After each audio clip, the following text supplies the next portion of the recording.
Dear students, I am back with another video, and this is an explanation of the poem The Snake Trying, taken from the Beehive book of class 9th. At the end of the explanation, I'll also be highlighting the literary devices used by the poet. Before I begin, let me just request you to subscribe our channel in case you are new to our channel, because your one subscription means a lot to us. So this is a small poem written by W.W.E. Ross. He pleads to human beings to treat snakes in a kind manner. Usually what happens when we see a snake? Obviously we are scared and we avoid being bitten by a snake. So in this particular poem, the poet reveals that all snakes are not poisonous and all of them do not harm human beings. It's a 3-stanza poem and you're really going to enjoy it. The first stanza goes like this. The snake trying to escape the pursuing stick with sudden curvings of thin long body. How beautiful and graceful are his shapes. So you see here the poet presents the snake not as an ugly, terrifying creature to be feared, but as a beautiful animal with graceful movements. The snake is being chased by a man who's trying to kill him with a stick. The snake twists and turns his slim long body in order to evade being attacked with the stick. These curling movements of the snake make his body acquire various shapes, which the poet finds very charming and elegant. The second stanza says, he glides through the water away from the stroke. Oh, let him go over the water, into the reeds to hide without hurt. Small and green, he is harmless even to children. In these lines, the poet addresses the man who is chasing the snake with an intention of killing him with a stick. The poet requests the man to let the snake escape to safety by slithering into the water of the pond so that he may go to another bank where he may hide himself among the reeds. The poet informs the man with the stick that this small and green snake is non-venomous, as he is not poisonous.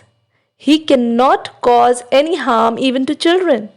Such harmless, unprovoking snakes do not deserve to be killed.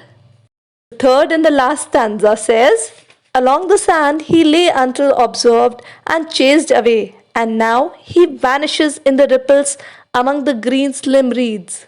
According to the poet, the innocent harmless snake was lying on the sandy bank of the pond till he was seen by a man. Men is so afraid of the snakes that they try to kill them even when they pose no danger. So the man saw the snake and tried to kill him with a stick.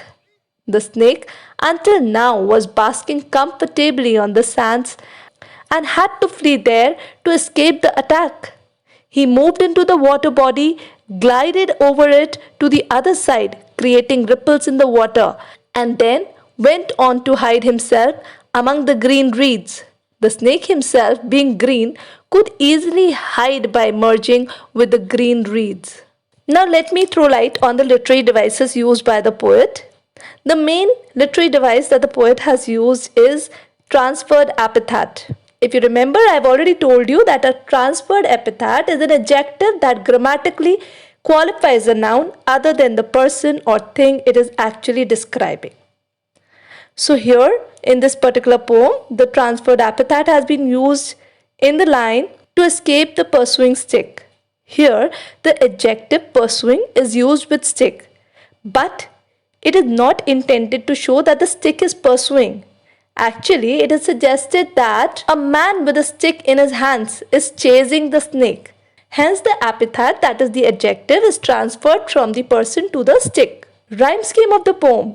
This poem has been written in free verse with lines unequal in length and they have no meter. There is no rhyme scheme in the poem. But still, it's an interesting poem. The title of the poem is very interesting, The Snake Trying. It's been repeated in the opening line to reinforce the trying by the snake. It makes the reader curious and he reads the rest of the poem to learn that the snake is a victim and is trying to save himself from someone who's chasing him in order to kill him with a stick. Thus, the title is apt as it initiates the inquisitiveness of the reader and prompts him to find out about the snake's efforts. What message does the poem give?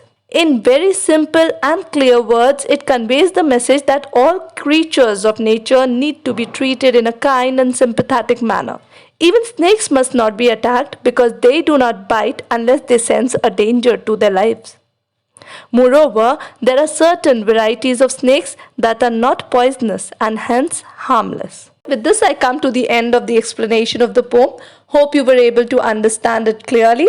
In case of any doubts and queries, do drop them in the comment section. I'll revert to them as soon as possible. See you in the next video. Till then, bye-bye.